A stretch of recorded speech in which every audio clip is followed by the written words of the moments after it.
do it. All right, Miguel. Welcome to the podcast, man. It's been a while. How we doing? Hello, Alejandro. 1 month later, we are back. Sometimes things happen in life, and you cannot get everything done, but we are ready to do another one. Yeah, but it's worth the wait. We're gonna talk today about nutrition on high performance athletes. So I know we've been touching on, a bunch of again options for the general population, so those that are trying to lose weight and stuff. Today we're gonna focus on what we've done for years, which is, high performance training, the importance of, like the nutrients and hydration and even supplementation a little bit too. We're gonna talk about it. So I'm ready. Okay, first question. Let's go to the most common, no, and simple thing. Like, what is for you like the essential about nutrition for high performance athletes? Like, what advices will you give, and for an athlete that doesn't know much about this? So yeah, I mean, that's a great question. One of the most important things is the macronutrient distribution. Okay. So again, depending on the sport that you play, I'm gonna put you two examples. One is gonna be me that play we who I play tennis. I play tennis, and then you will be the one that does the marathon training, which you are. Yeah, you have marathon next week, isn't it? So, so yeah. Okay, we're gonna start with protein. Protein is needed for the both of us. Okay, why? Because we break muscle tissue a lot. Okay. So when you run, right, you break a lot of muscle tissue on your legs just by the impact, right? How much muscle you use. So that needs to be replenished, right? You need to kind of like repair the muscle that you've broken. And for me, for tennis, explosive movements, breaking muscle tissue too by contracting and lengthening it, and again, needs to be repaired, right? If you don't consume protein, it's gonna be a weak muscle. You're not gonna grow. You're not gonna adapt to the demands of training, and then you're gonna get stuck in kind of like the same conditioning level. Another thing that is very important is like for us, high performance training, we burn a lot of calories. So it's really hard sometimes for us to have like to maintain the calorie levels that we need to maintain our weight. Meaning there are many times that high performance athletes they are on a calorie deficit. And you're probably experiencing that too. To be able to maintain your weight, you have to eat an insane volume of food. Okay. Otherwise you start losing weight. And as you told me before, right? You've lost 12 pounds since you started training, right? Um, so that shows, the importance of consuming calories when you are exposed to a very high intensity in your training. Okay. So what happens is that when you're on a calorie deficit, if you're not consuming enough protein, okay, the body is going to use the protein from the muscle to create energy because the body doesn't want to be on a deficit, right? Because we know their body knows that if it's on a deficit, it might die, and we don't want to die. So the body has already developed an ability to use energy from places that you don't need muscle, right? You don't need a big biceps to live. No, you don't need a big bicep, right? So what the body does in these periods, okay, get energy from the bicep and then it becomes energy, okay? So that consumes protein. So that's why protein is the first thing that is really important. Now, carbohydrates, okay? We're gonna dive a little bit into energy systems. So for me as a tennis player, the nature of the sport is very quick movements, okay? Very explosive, very short in duration, but very high in intensity. What happens is that to be able to perform those movements, the body rely on carbohydrates because it's the way we generate energy quicker. Okay. So for me, carbohydrate consumption is going to be huge, a huge part of my training. Okay. In order to have a good performance. On the other hand, for you, carbohydrate doesn't need to be necessarily as important. Why? Because in your sport, right, preparing for a marathon is a very long duration, but it's a lower intensity. So that way, the body doesn't need a lot quick energy, but it needs to kind of like create energy on a steady pace. So that's why it relies a little bit more on fats. Okay. So when you have Miguel as an example, Miguel will have to consume way more fat than I would for the sport performance that he's doing. Okay, just because of the nature of the sport, the intensity and the duration. Okay, that's micronutrients. If you have any questions, please stop me, okay? Because I wanna make sure people understand what I'm talking about. I mean, you've been into the sports world for many years, so I know you have a better idea than, maybe it's somebody that is starting to train at high intensity and is wondering all this stuff. Um, but yeah, and then when you go to micronutrient, meaning vitamins and minerals, okay, it's very important not because it's gonna necessarily enhance your performance, but it's gonna keep you healthy. And that's what you want, right? The demands of marathon preparation is so high, okay? It's a lot of stress on the body, right? I remember you told me one day that you finished, I think it was 32 kilometers, right, running, and you were dead. Why? Because that's a shock to the body, right? I remember I sent you a voice message saying like, dude, that's insane, 32 kilometers is crazy. And it's a shock to the body. So of course the body, it might get sick. You might get sick after such an intense training, So consuming the proper amount of vitamins and minerals ensures that the immune system is ready, okay, to tolerate these high loads of training. Um, Talking about marathon, but also with tennis. Tennis, high intensity for 3, 4 hours. I mean, where I work in the academy, my athletes are training 3 to 4 hours a day, non-stop tennis training, plus 1 hour of fitness. So, it's very common for them to get sick. So you just need to make sure, they're consuming the proper amount to stay healthy and hopefully they can train for longer, you know. So yeah, that's pretty much an overview of the important things when it comes to high performance athletes and the things that we should be taking a look to. Okay, and for a person, imagine someone that is doing like or like a cycling competition or like playing a tennis match or a football match. Like, do you advise to eat during the match? Because what if you don't have like you start running out of energy, like you don't have any more carbs in your system, also your performance is gonna be worse, no, and you will start using the fats as energy. Like, why is that important, not to eat before you run out of energy? Yeah, I mean, that's right. And that's something that it happens to a lot of athletes, even experienced ones, okay? So as we know, we can store about 800 grams of carbohydrate in our system, okay?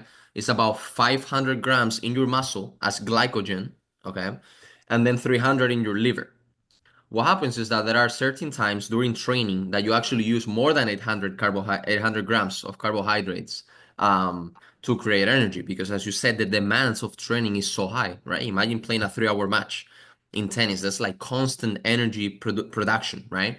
So we just need to make sure that we are replenishing those stores. Otherwise, we're going to run out of energy, and as you said, performance is going to drop because then you don't have carbohydrate available. Now you're relying on fat and you're screwed, right? In the sport of tennis because it's not the energy system that we need.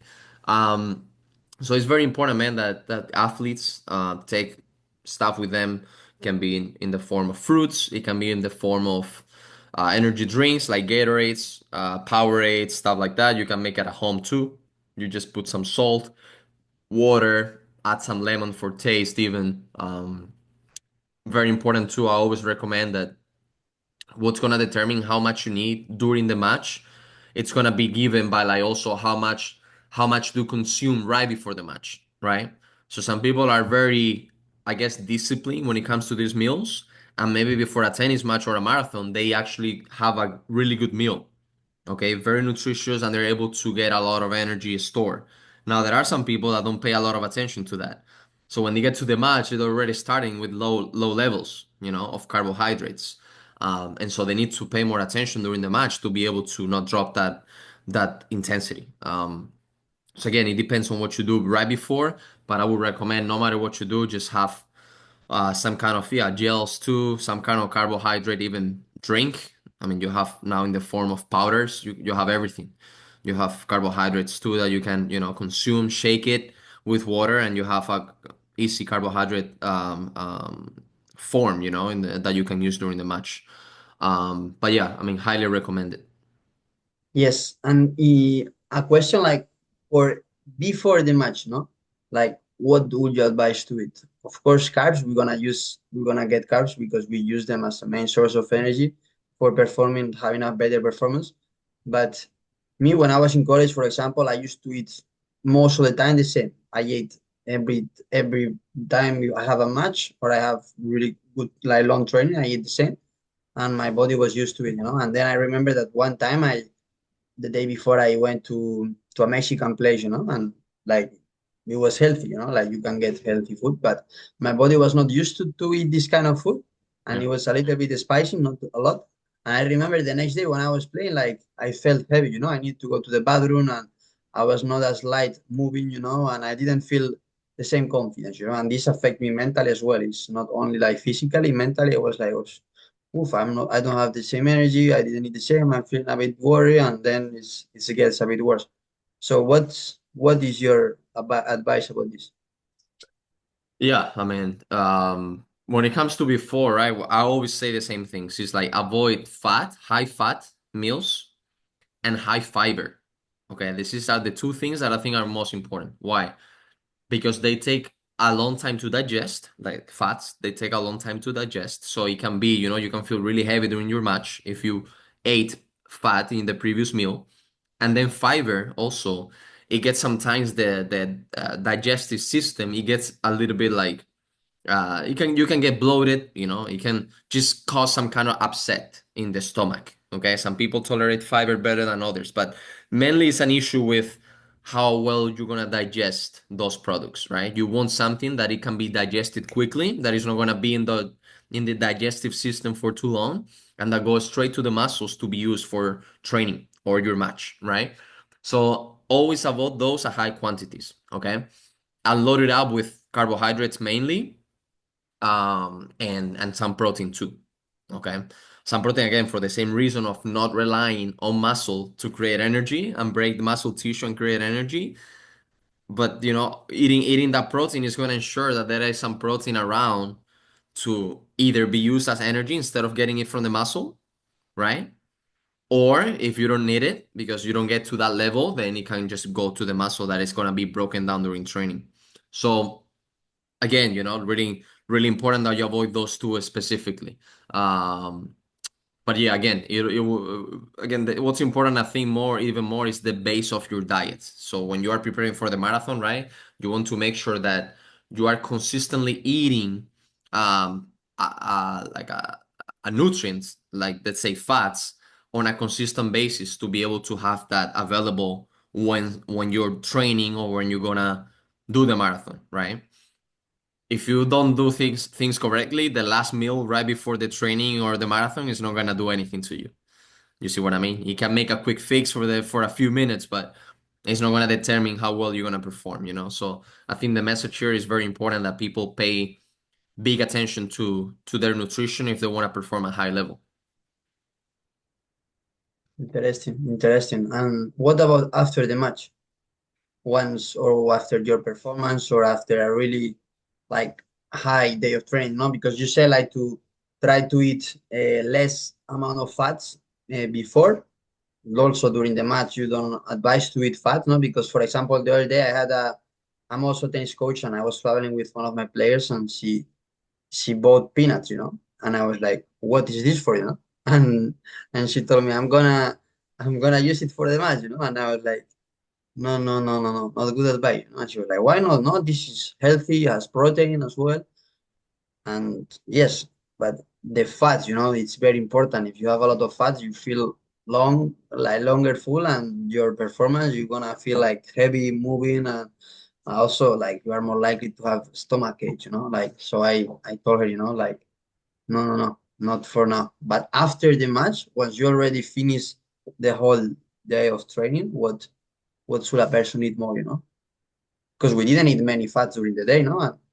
And we also like damage the muscle, and we are running. We already don't have enough carbs as well, you know. We already use all of them as energy, you know? Yeah. So Yeah, exactly. I mean, first of all, good advice, to your player. I mean, this is great just because, as you said, right, you're gonna feel, yeah, full. You're gonna feel like you actually digesting food and not good for performance. As you said, mental part is also gonna be involved there, and you're not gonna be thinking about tennis. You're gonna be thinking, oh, shoot, I have the freaking peanut here on my stomach and it doesn't go down.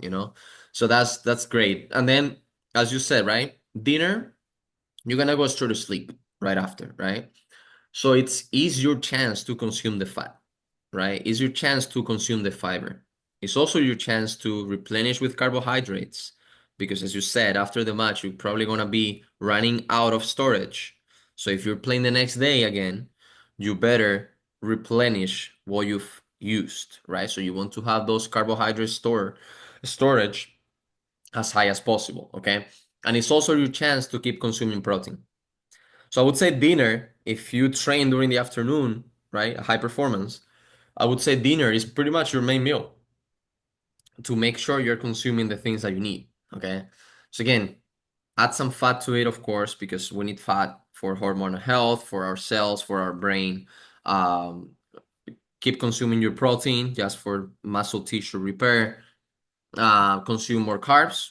It can be, again, in the form of liquids, you know, even orange juice. It's a way, to replenish the carbohydrate storage. It's liquid. You can easily take it. Boom, that's 40 grams right there easily. You can consume them with, I don't know, get some rice or pasta during dinner.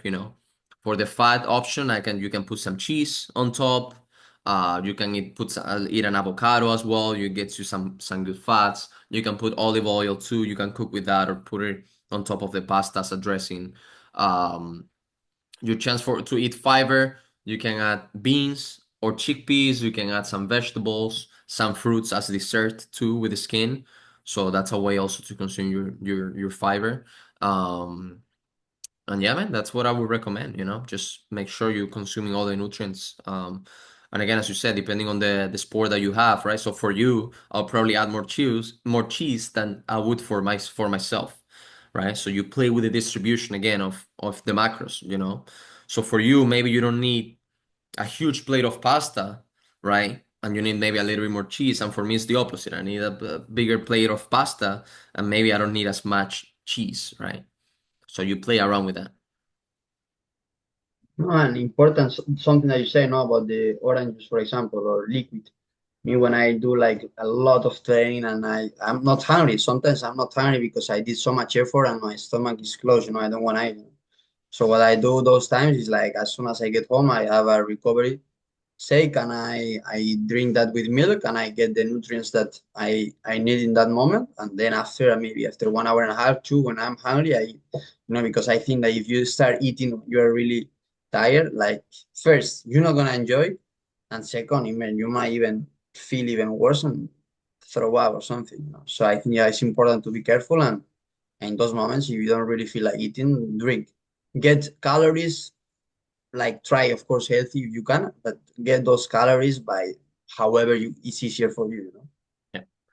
That's actually a good point. Before you continue, I wanted to emphasize that, as you said, drink your calories or eat your calories, even sometimes hopefully healthy, right? But sometimes actually you need to rely a little bit on unhealthy food, right? Again, you don't necessarily need to, right? There's always ways, I guess, to like stay healthy while consuming a bunch of calories.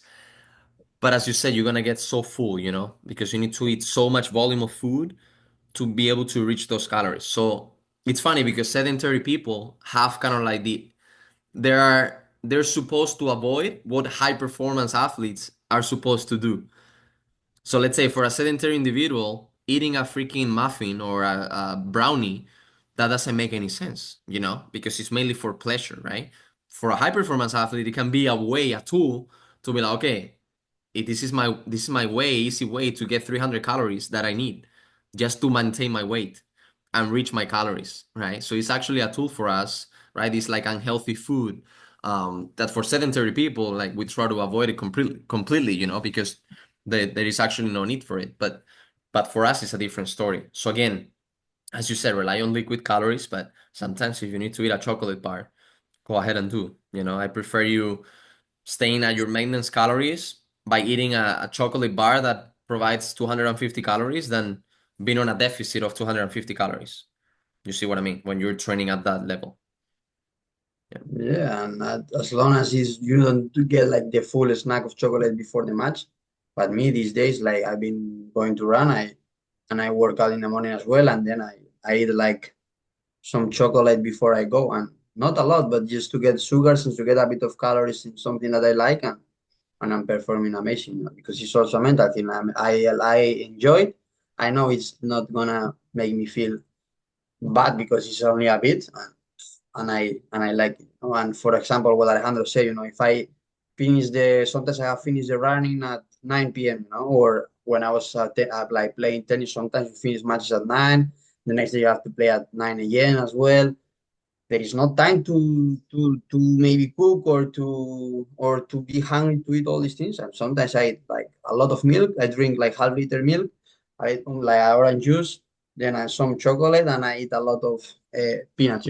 Something that gets me a lot of calories. I recover. I get a bit of carbs as well, a bit of everything, but it's not like eating pasta with chicken and vegetables. But in that moment, I cannot eat that. So then the next day, when I have more time, I eat all those vegetables and those healthy nutrients from a different source. So it doesn't have to be like only one source. There are many ways, and sometimes you have to adjust to the circumstances. 100%.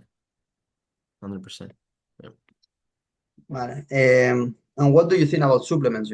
So I believe that a lot of people think that getting protein is like for bodybuilders or it's unhealthy. Or what about creatine? What do you think about gels? Because now I'm getting gels. Because it's the easiest way of getting the carbs, and I don't want to eat while I'm doing sports. And another, for example, Rafa Nadal is not gonna start eating sometimes bars. It's easier for him to get the gel liquid. And so, what do you think about all these supplements? I think we're lucky, man, to live in a period in the history of sports that we have that, that technology and science evolve so much that we have that in the market, and pretty much anybody can afford it, right? That is actually into sports. So, I mean, it's a tool, it's a tool that we'll need to use for sure if you want to have that little gap, to make actually a big difference. So, I mean, big time, big time. I've been taking now creatine for 4 days. I started like not that long ago, and I'm taking it mainly just to again perform a little bit better in the gym, see how it feels. It's kind of like it's coming from science, like knowing that creatine is like the most studied supplement out there, is shown the most efficacy, um, it's worth a try. And I was just like not trying it just because to save some money.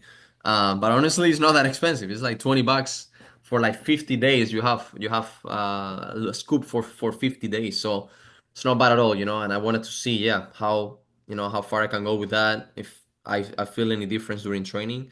And then, of course, there are some studies now going out about the cognitive function. So very important for brain health, not only for the old people, all individuals, but also for like young people, just to make sure we keeping the brain healthy. So for those reasons, I'm taking creatine. I also take protein powder. As you said, it's not for bodybuilders. It's for those that want to have a high protein diet. It's a tool to add 25 grams to 30 grams of protein whenever you want. I like it to include during breakfast. I put some milk, add some scoop of protein powder, and boom, you have 25 grams right after waking up, starting your day. That, it will be hard to include it with actual food. Like it will need, another piece of chicken, with a good amount of chicken to reach those 25 grams, right? And with a shake, it comes in like way easily. Um, that's for sure. And then another supplement that I recommend for athletes is caffeine. Okay. Caffeine has shown a lot of benefits when it comes to endurance, actually. So what you're doing right now, marathon running, and long running, styles of training, is shown a lot of benefit because it helps you with fatigue perception. So it helps you with the perception of effort and fatigue in your training. Okay, so you don't feel that you are exerting a lot. You feel like pain is actually a little bit less. Pain goes a little bit down. So it helps you to kind of like not feel it as much. It's a analgesic in a way. So I think caffeine is a great supplement too to be included, in the athletes cabinet. Um, but yeah, the rest we don't have a lot of studies on things to be effective.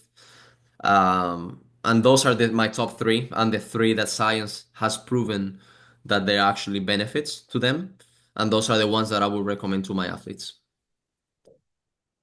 And again, as long as you don't take it to extreme, if you drink coffee as soon as you wake up, then you drink a coffee at 12, then you get a coffee before lunch, then after lunch, then you are using this, you are getting addicted to coffee. You need coffee to function, you know? It's different. It's the same as protein. Like you're not gonna replace the protein shake with food, you know? It's just a way of you to getting more protein. For example, I did a workout and I cannot go home until 3 hours, you know? So I get the protein shake, my body recovers better, and after in 3 hours I eat the full thing, you know? As long as the other nutrients are good, you don't have to worry. It's like if you go one day to eat a pizza, it's okay. You drink protein shakes. I'm not saying it's healthier or unhealthier. Of course, there are gonna be healthier and unhealthier ones, but again, it's the balance of everything. Yeah, it's a tool, right? It's a tool. And again, we're privileged to have this stuff, right? Back in the day, like 40 years ago, they didn't have any of this. They had to eat like, so much food, huge volume of food. They will have to rely on actual food to reach their goals, for nutrients. So, yeah, really lucky, man. We have a lot of alternatives and options to be successful now. Hmm. And you can use it. For example, me, I bought now I don't get protein as much, but powder. But when I was in college, I got protein like chocolate protein, and man, I was loving it. I put to my oatmeal, just not a lot, but a little bit, and it was like instead of eating a squid, I put to some of this. I get the protein, and me, I was like eating a dessert, you know. Or when I drank just that with milk, for me it was man, like it's amazing. Like it tastes so good, you know. And yeah, and what about drinking, you know, like drinking, staying hydrated and electrolytes? What is your advice on this? Yeah, so this is gonna again depend on the sport that you play, right? So let's say I live in Florida, right? Where I am right now. Hot, humid all year long. So we sweat a lot. Okay. And by sweating a lot, you're not only losing water, you're losing electrolytes, right? Electrolytes are known as the sodium, chloride, potassium. Okay. So it's very important that we include those in our drinks or in our food. Okay. Um, so definitely huge importance because we actually know that many people have actually died doing marathons just because they drink water, only water. So this creates like it's called an electrolyte imbalance in the blood that causes the heart to stop. Okay. It's a little bit that's going deep into physiology. I'm not gonna go there, but essentially the heart stops, you go into cardiac arrest and you die. Okay. Because in our blood, in our body, we need this electrolyte balance. Okay. We need to have water and we need to have salt. Okay. So again, definitely if you practice sports outdoor in a hot and humid environment, electrolyte is huge. Do your research, okay? Make sure you're consuming the proper amount and what you need. For those that perform, sports that are indoors or there's not a lot of movement or sweat, right? They don't have to pay a lot of attention to this, not as much. Make sure you're not deficient in this stuff, right? But again, you shouldn't worry too much about this stuff, right? Now, I'm talking about these high performance athletes, right? Now, for health in general, which it should be also a concern for us, we need water to live, okay? Again, we are 65% water in our bodies. So just make sure whoever is watching this, no matter if you're a high performance athlete or not, make sure you're drinking your water every single day. um, Again, take a look at body size recommendations for the different female or male and also body size. But yeah, for sure is something that it shouldn't be an option. Water should always be there. And again, those that sweat heavy sweaters and those that practice sports outdoors, um, special attention to electrolytes for sure. And last question to finish now, because we talk about nutrition, but what about sleeping, no? Because if for no matter how much sport you do, how healthy you eat, no, if you don't get enough hours of sleep or good quality of sleep, what happens? So what's gonna happen is that your performance is gonna go underground. Okay, why? Because sleeping, during our sleep we repair. We repair the body. Okay, we repair our muscle that we've broken down during training. It's a way to again store energy. It's kind of like a reset of the body to get you ready for the next day. Essentially, it's literally like that. Okay, so if you get 4 hours of sleep every night, what's gonna happen is that the body doesn't have time to repair. So when you wake up the next morning, you're still in the process of repair. So you've pretty much broken down, okay? And you're gonna perform the same routine, but now not being fresh, but being broken down, okay? So definitely performance is gonna drop. Your energy levels are gonna be really low. Um, Cortisol levels are gonna be high, so you're gonna feel very stressed. The body's kind of consuming in itself on the inside, because again, there hasn't been enough time to repair. So now, oh shoot, more demands, more training, more stress. So now the body inside is a whole mess, right? So again, this is one of the main pillars of health and training, sleep. Definitely a minimum of 7 hours, I would say, minimum, but also depends on, like us high performance athletes, and especially those that are growing up like teenagers, they need closer to 9 hours. Okay, so I would definitely shoot always between that range of 7 and 9, closer to the upper range for those that are upper end, sorry, that are teenagers, or those that really high level athletes, and maybe closer to 7 if you're an adult, and let's practice sports recreationally. In a way, you don't perform at really, really high level, but definitely in that range, it will be the safe spot. Thanks for the responses. I don't have any questions. Any more questions for now? I think it's good like this, but I don't know if you would like to add anything to finish or. No, I think it's just for people again to take their key points. Again, visualize what situation you're in, right? As we talked about the difference between you preparing a marathon and me being as a tennis player, and just grab the key points that work for you, that are gonna be useful to your situation, and then yeah, just think that all we talked about here nowadays, we know how important it is for athletes to perform at high level. So yeah, man, thank you again for your time. I appreciate it. It's always been great, and we hope to come back soon with more topics. My pleasure, brother. My pleasure. All right, Miguel. Thank you, man.